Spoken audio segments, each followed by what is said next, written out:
Okey, macam ni tau. You tengok, you nampak tak Ira punya diamond ni?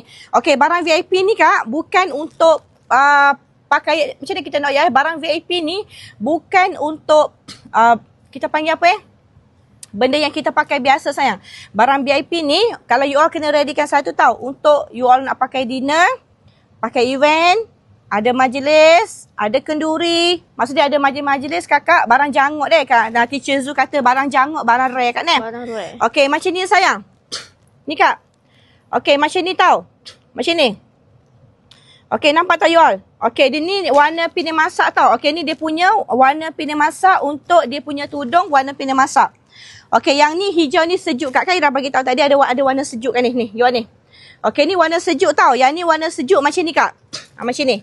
Okey, warna sejuk ni dua warna yang warna sejuk tau. Hijau ni dengan hijau yang ni sayang. Okey, ni hijau turquoise dengan hijau apple ni adalah warna sejuk. Dua warna ni. Jelas ke Kak? Faham deh? Okey, dua.